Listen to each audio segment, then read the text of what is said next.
नमस्कार।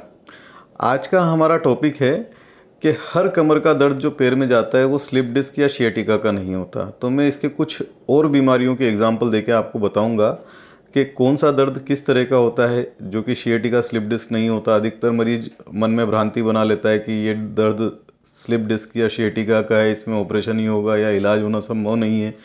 हालांकि इनका भी इलाज संभव है, पर हर दर्द कमर का पैर में जाने वाला स्लिप डिस्क सियाटिका नहीं होता। ये मैं आपको आज बताना चाहता हूँ कि कुछ दर्द होते हैं जो एकदम लेटरल साइड में थाई से चालू होते हैं, घुटने तक जाते हैं, घुटने के नीचे नहीं जाते हैं। यहाँ पे कुछ जलन सी रहती है, बर्निंग होती है, भारीपन रहता है और मरीज को कुछ दर्द रहता है जिसका रिलेशन मरीज के उठने बैठने दिन रात से नहीं होता है। ये दर्द lateral cutaneous nerve of thigh के दबने के कारण होता है। एक सेंसरी नर्व होती है जो केवल दर्द ले जाने का काम करती है पैर के इस हिस्से से, और जो काफ़ी सुपरफिशियल होती है इसी हिस्से में, इनग्वाइनल रीजन में। उस नस के दबने के कारण होते हैं जनरली टाइट कपड़े पहनना या कुछ और मेटाबॉलिक डिसऑर्डर्स पेशेंट को अगर हैं, डायबिटीज़, थायराइड, तो उसके कारण से भी उसमें सूजन के कारण से दबाव होता है। इसको एंट्रेपमेंट न्यूरोपैथीज बोलते हैं। इन न्यूरोपैथीज का सिंपल ट्रीटमेंट न्यूरोपैथिक मेडिकेशन के द्वारा हो सकता है। इसमें लगभग 10 में से 9 मरीज दवाइयों से ठीक होते हैं, और जो मरीज दवाइयों से ठीक नहीं होते हैं उनके लिए इंटरवेंशन उपलब्ध है। इंटरवेंशन से वो मरीज भी ठीक होते हैं।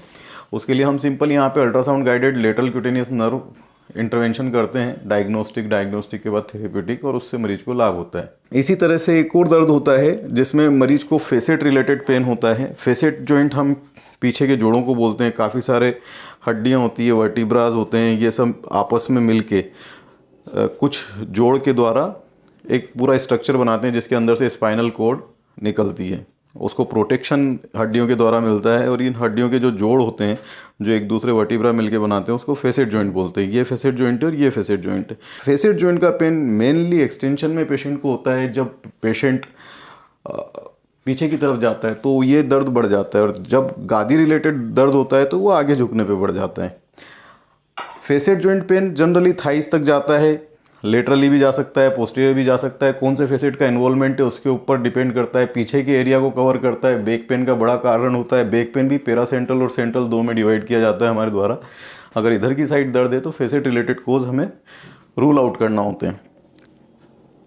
स्पेशली हम कुछ जांचें करके देखते हैं जिससे भी हमें पता चलता है कि पेशेंट का दर्द कोई न्यूरोलॉजिकल स्ट्रक्चर के दबने के कारण आ रहा है या किसी के कारण आता है। इसमें सिंपल एक जांच होती है हमारी कि सीधा पैर करके उठाना होता है पेशेंट का, और देखना होता है कि दर्द पैरों में जा रहा है या नहीं जा रहा है। अगर दर्द पैरों में जा रहा है तो इसका मतलब भी ये नहीं है कि ये केवल सियाटिका या स्लिप डिस्क का ही दर्द है। सियाटिका एक ब्रॉड टर्म होती है, इसलिए मैं ब्रॉड टर्म यूज़ कर रहा हूँ। स्लिप डिस्क में जो नर्व का इम्पीजमेंट होता है उसको आज के ज़माने में हम रेडिकुलोपैथी बोलते हैं। तो ये रेडिकुलोपैथी है, यह कहना 100% करेक्ट नहीं है, क्योंकि यहाँ पे एसआई जॉइंट का पेन, पायरिफॉर्मिस सिंड्रोम का पेन भी इसी तरह का दर्द होता है जो पैरों में नीचे जाता है, उठाने के साथ, कुछ मूवमेंट के साथ हो सकता है। तो कुल मिला के मेरा कहना क्या तात्पर्य एक ही है कि आपको जो भी कोई दर्द कमर का पैरों में जा रहा है वो स्लिप डिस्क सियाटिका ही हो, ये ज़रूरी नहीं है। दर्द कई तरह के होते हैं जो कमर से पैरों तक जाते हैं। उनका प्रॉपर इवैल्यूएशन ज़रूरी है, एग्जामिनेशन ज़रूरी है, उसके बाद ही उसका सही ट्रीटमेंट किया जा सकता है। तो इन चीज़ों से डरने की ज़रूरत नहीं है। आप उचित कंसल्टेशन लें, उचित मार्गदर्शन लें और उसके हिसाब से अपनी बीमारियों को ठीक करें।